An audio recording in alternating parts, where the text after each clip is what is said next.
మళ్ళీ తీసుకెళ్లి స్పాట్లో కనుక నిక్షిప్తం చేస్తే కూడా ఎటువంటి వార్త కూడా వాళ్ళ చెవికి పడకుండా చక్కగా మీ యొక్క కైంకర్యాన్ని చూసేటువంటి భాగ్యం, మీ యొక్క నామాన్ని చెప్పేటువంటి భాగ్యం, మీ యొక్క కార్యక్రమంలో పాల్గొనేటువంటి భాగ్యం వాళ్ళకు కూడా కలిగించి వాళ్ళకు కూడా ఎటువంటి అడ్డంకులు లేకుండా చూడు స్వామి అని చెప్పి చక్కగా వారికి కూడా మనం కంకణబద్ధం చేసి ఇక్కడ కూర్చోబెట్టాం స్వామిని. అది మీకు రక్ష. అంటే ఈ 3 రోజుల కార్యక్రమం అయ్యేంత వరకు కూడా కరణం కానిటువంటిది అఖండము, అదే రక్షించే విధంగా ఉండమని చెప్పి ఆ యొక్క అజస్ర దీపారాధన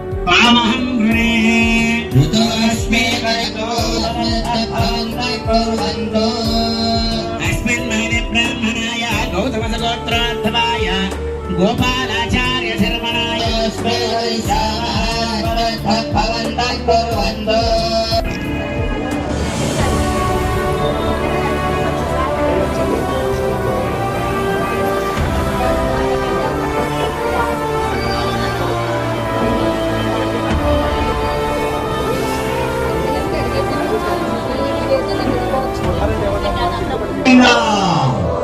రామచంద్ర భగవానికి.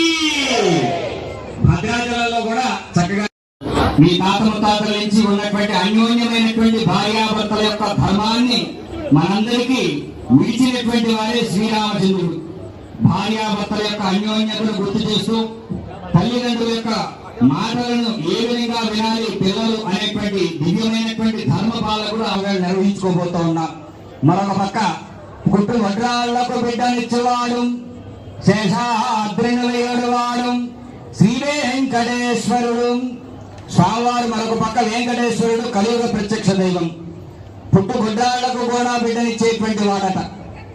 కొంగు బంగారముగా ఆర్తితో శరణాగతితో బాధతో ఎవరైతే పిలుస్తారో సదా అనుగ్రహించేటువంటి వాడు శ్రీ వెంకటేశ్వరుడు.